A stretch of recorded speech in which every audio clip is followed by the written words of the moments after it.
Daddy, have a good day. That day, I sent my husband off with a smile, as usual, to go mountain climbing, a hobby of his, with our 4-year-old daughter.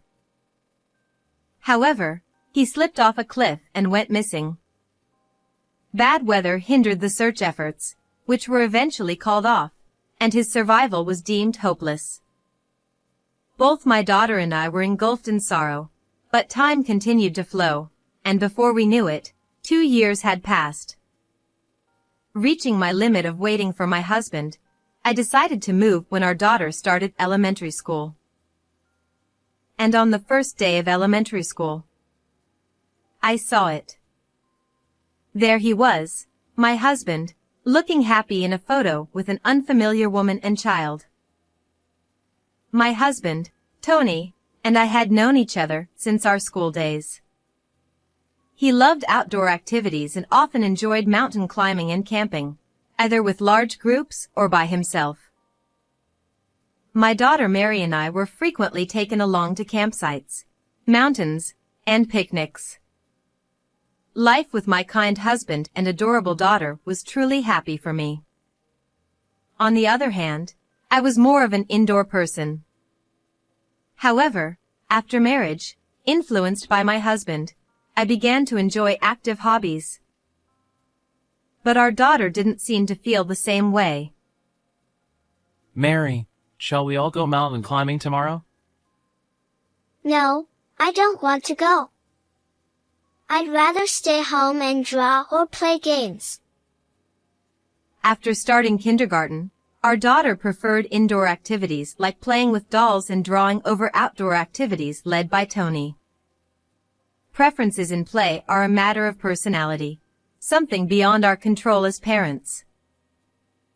However, I could tell my husband was feeling lonely about not being able to share his favorite activities with Mary. She loves spending time with you, and it's not that she dislikes outdoor play. As she grows more active, she'll surely change. I encouraged him, but it had little effect. Gradually, he spent less time with the family, and even on holidays, he would go out alone or with friends to enjoy his hobbies. His work also seemed to get busier, often leaving early in the morning and returning late at night. In hindsight, perhaps those were signs of the impending tragedy. I'm heading out. I'm going to try a deeper part today. At 5 a.m., Tony woke up early for climbing, ate the breakfast I made, and left the house. Everything was as usual. Daddy, have a good day. Our daughter, who always woke up early on days Tony went climbing, saw him off at the door with me, and he responded with a smile, just as always. But then, the unimaginable happened. What? My husband. What do you mean? The news came suddenly the day after he left the house. Tony had slipped while climbing and fell off a cliff, going missing. A passing hiker found some of his belongings, including his ID, cell phone, and wallet, and turned them over to the police, who contacted me. Please, find my husband. The police and mountain rescue team made earnest efforts to search, but unfortunately, heavy rain started that day, hindering their movement. The hikers who witnessed the fall said, "If he fell from that height, he wouldn't be unscathed." It's sad, but he's likely already dead. No. Please, be safe. Desperately clinging to hope, I contacted Tony's workplace, an outdoor gear company, hoping his hobby friends there might help with the search. What? He quit? How could that be? The employee I spoke to seemed puzzled and said, Tony resigned a week ago. Moreover, the police handling the missing person report told me, Your husband's residence address has been moved elsewhere, and information is being concealed. I had no knowledge of his resignation or change of residence. leaving me utterly confused. When the police suggested, Perhaps he was troubled by something unknown to you. my mind went blank. From there, my memory is hazy, and before I knew it, days had passed, and the search was called off. The police advised me to declare him legally missing, but I couldn't bring myself to do it. If I file the declaration, it means admitting that Tony is no longer in this world. I don't want to believe my husband is gone. Even if there's little hope, I want to wait for a miracle. I said this, but even if I averted my eyes from reality, Tony wouldn't come back. With a daughter to care for, I had to protect her life, which kept me occupied and distracted. Please come back and watch our daughter grow up with me. Days passed, staring at his photo, feeling like my heart was breaking. Despite trying to hold on, I realized I wasn't as strong as I thought. 2 years later, I couldn't bear the weight of my feelings alone. Eating felt joyless, tears would flow uncontrollably, and sleepless nights continued. Seeing my condition, my parents urged me to return to my hometown. Especially my father, who had just retired that year, strongly felt, You can't go on like this. I've retired. Let's move to the countryside with us and live a peaceful life. We'll help, so let's live together. My parents, both from rural areas, had bought a modest apartment in the city and lived there. With my father's retirement, they planned to sell the apartment and move to my father's family home, which had been vacant since his parents passed away. Can we live with Grandpa and Grandma? A new house? Seeing my daughter's eyes light up, I realized that I wasn't the only one suffering from the loss. She had been enduring the sadness and loneliness of losing her father suddenly. Mary is trying to move forward, yet here I am, her mother, stuck in sorrow. I decided to start anew in a new place before Mary started elementary school. However, I kept our marital status unchanged. I planned to declare him legally missing and set up an altar once Mary's school situation settled. Even if he wasn't physically with us, he would live on in our hearts. And so, the first day of elementary school arrived.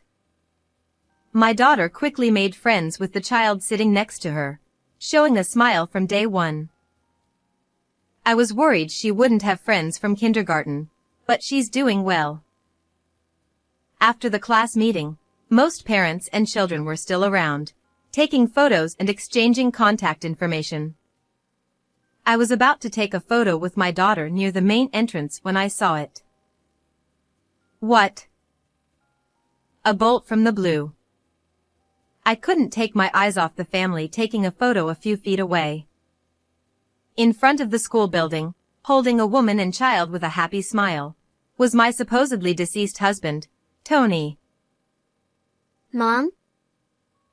Oh, let's take a photo over by the flowers instead. I hurriedly led Mary away from the main entrance.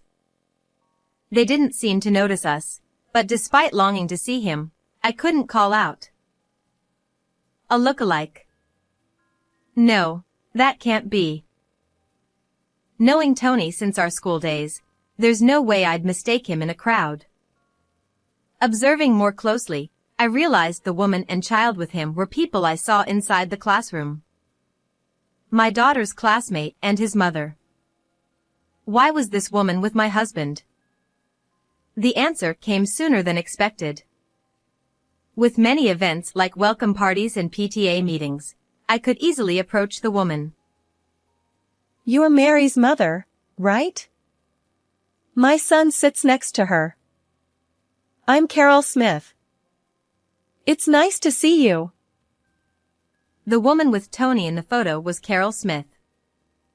She worked as a salesperson at a local branch of an outdoor gear company, a rival of my husband's former workplace. Pleased to meet you. I acted naturally, suppressing my curiosity about her relationship with him. I carefully and gradually gathered information. We soon became friends, partly because we were the same age. Carol said she lost her husband in an accident 2 years ago and had been raising her son alone since. Wait, but I saw your husband on the first day of school. Oh, he's my new husband. We just got married recently. Oh. What's his name? I clenched my fists out of sight, getting to the point. Tony. He was also a classmate. A wave of nausea and goosebumps washed over me. No doubt. It's him. I mustered all my strength to stay upright and maintain composure. According to Carol, she first met my husband 3 years ago, when her child was 3 years old. Back then, her husband was still alive, and they were camping as a family. They were struggling to set up their tent when Tony, who was solo camping, helped them out.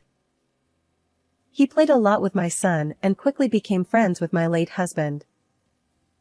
After that, Carol and my husband didn't meet again until 2 years ago, shortly after her husband had passed away. She said she found my husband wandering around this area, drenched and dirty. He seemed to have lost his memory due to an accident. From his clothing, it looked like he had been mountain climbing. But for some reason, he remembered us. Is that so? That can happen, I suppose. So, you started dating him after that? She helped Tony get back on his feet, and as they spent more time together, they gradually fell in love.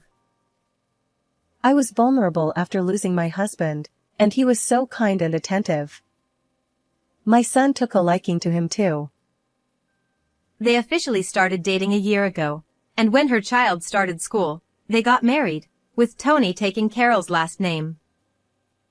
The time when they got close was exactly 2 years ago, the same time my husband went missing after his fall. It didn't occur to you to investigate his background? I mean, isn't it unsettling to be with someone whose past you know almost nothing about? Of course, I suggested it to him. But he was terrified whenever we talked about his past. Maybe something really traumatic happened to him. Given these circumstances, Carol didn't delve into his past. He mentioned having a wife before, but they separated. Maybe she has something to do with it. Summing up her story, it seemed my husband had disappeared after his fall, lost his memory, and started a new life with another family. Realizing this, I felt something snap inside me. How can I accept this? Driven by anger, I couldn't stay still any longer. I grabbed Carol's arm and started walking.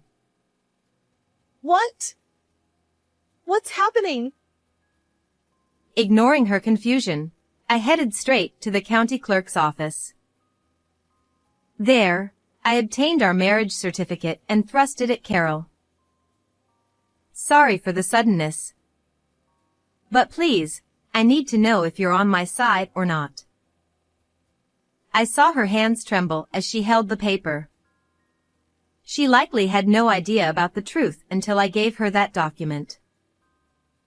This can't be. Then Her face paled, and tears welled up in her eyes. Learning something like this so abruptly and realizing she was unknowingly part of an affair, her reaction was understandable. However, after a moment, Carol wiped her tears and looked at me firmly. I want to know the truth too. I'll do whatever it takes to help. From that point on, we strategized on how to extract the truth from my husband. Tony claimed to have amnesia and avoided discussing his past. Whether this was true or not, we had no way of knowing at that time. There's a company barbecue event coming up for Thanksgiving. Everyone's bringing their families, so he'll probably be happy to come along. She suggested. A family event, huh? It might not go as planned, but let's give it a shot. I thought of a way to catch my husband off guard and waited for the day of the showdown. Finally, the day of the barbecue arrived. As expected, Tony came to the event with Carol and her son. I want you to meet a friend. Carol led Tony to my table. Huh. His eyes widened, and he froze upon seeing me. I realized immediately that he remembered everything.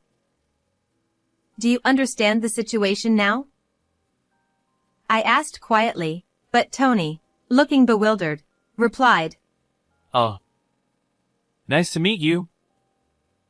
You're alive, aren't you? Suppressing my anger at his shameless act, I waited for his next words. Sorry, but do we know each other? Due to some circumstances, my memories are vague.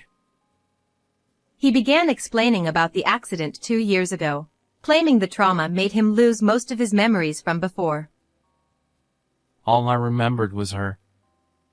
I knew where I lived for my belongings, but I didn't know why I was there. I am your wife, and we have a daughter. Her name is Mary Brown. She is a classmate of Carol's son. He looked surprised upon hearing this. But, even if you say that, I can't remember. I've started a new life with Carol and her son. I can't disrupt that now. I don't care about your excuses. Legally, I am still your wife. Do you need to see proof? Showing him a copy of our marriage certificate, which I had also given to Carol, Tony turned his face away. Even so, I don't want to ruin my current happiness. I'm truly sorry, but please divorce me. I can't take responsibility for you or your daughter. He looked down as he spoke, seemingly feeling guilty. However, whether he was genuinely suffering from amnesia or just avoiding responsibility, I couldn't tell at that point. Can we stop this? It's not good to talk about this in front of the kids. Finally, he glanced at Carol's son, trying to avoid the conversation. Not yet. I can't lose my temper yet. Just a little longer. As I took deep breaths to calm my anger, help arrived at the perfect moment. Oh, Daddy. Daddy. Huh. My daughter, who had been away with my father to explore the stalls, returned. She ran towards her father, whom she hadn't seen in 2 years, but Tony was fixated on my father instead. Executive! I didn't miss that word. I stifled my urge to cheer but couldn't help but smile. My husband noticed my expression and hastily covered his mouth, but it was too late to hide anything. It's been a while, Tony. I'm glad you remember me. My father, William Johnson, had been an executive at the outdoor gear company where my husband used to work. He retired recently but maintained connections with many of his former colleagues and competitors. We were invited to this event by the CEO of a rival company who had connections with our family.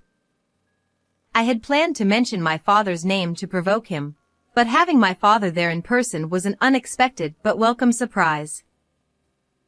How do you know my father? You just said you only remembered Carol. My question made Tony visibly agitated. 2 years ago, you asked me not to tell my daughter to protect your honor, but it was a mistake. No! I remember now. You're important in the company, so you must have left a strong impression. I see. So you remember your father-in-law more than your wife or daughter. Understood. while my father smiled warmly. His eyes were cold, which even frightened me a bit. The crime of faking an accident to hurt my daughter and granddaughter is serious. With a final stern remark, my father said, I'll look after the kids. You need to have a proper talk. He then left with both children, leaving just me, Tony, and Carol. I heard you married by taking her last name, but that shouldn't be possible while still married to me. Even if you had amnesia, once you knew about our marriage certificate, you should have realized I existed. Did you handle the marriage certificate application yourself to hide your status as a married man under the guise of preparing for the school entrance? We know everything. Stop this ridiculous act. As I declared this, Tony began to shake. Why didn't you just divorce me when I disappeared? I made it seem like I was in a desperate situation, so Carol wouldn't see the certificate. Hearing his words, all my bottled-up emotions surged. I didn't know whether to feel sad or angry, but I had many things I wanted to say to Tony. Why did you lie like this? Did you really think you could deceive us forever? Stop mocking us. Keep your voice down. I faked the accident to avoid this. What's wrong with that? Before the accident, Tony had resigned from his job and moved. When only one person in a household moves, the family must be notified. However, if you explain special circumstances, it is possible to secretly move and hide the information. I was having issues with my wife and that she became violent when discussing divorce. Here's the medical report and diary. He must have used these falsified documents to hide the information and escape from me. You and Mary are at fault. You enjoyed my hobbies at first, but then you distanced yourselves. I felt neglected by my family. What?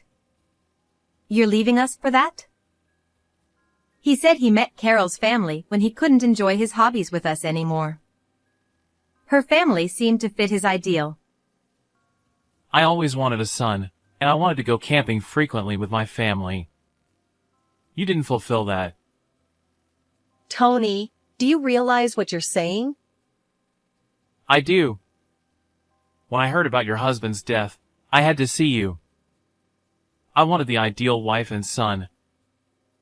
His selfish reasoning left both Carol and me speechless.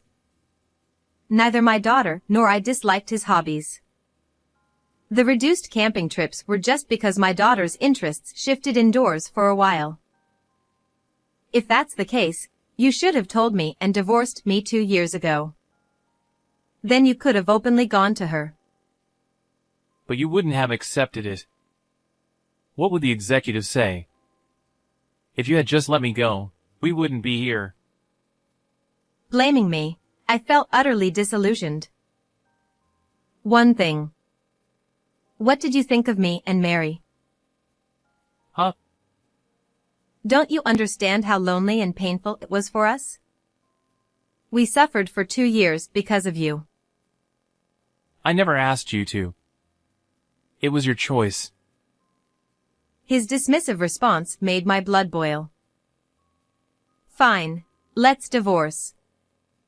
You'll pay for the adultery, unpaid marital expenses, and child support in one lump sum. No matter how angry I got, it didn't affect him.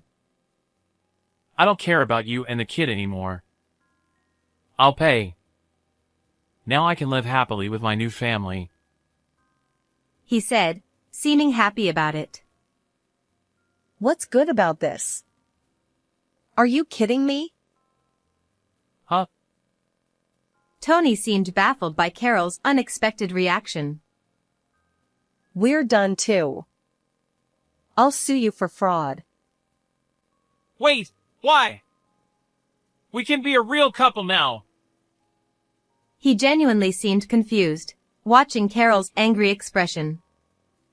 Did he really think she would be thrilled and embrace him? Carol and Tony had a small wedding and engagement party. She paid for everything, including his living expenses after losing his job and memory. You lied and took her money.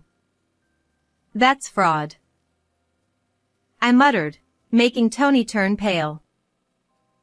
Wait! I gave up everything to be with you. I love you. Life with a child is hard alone. I'll find a new job soon. Don't speak. Don't talk about my son. I'm not desperate enough to rely on a man who betrayed his family. Carol's angry shouts made me feel sorry for her. Hey, you won't abandon me, right?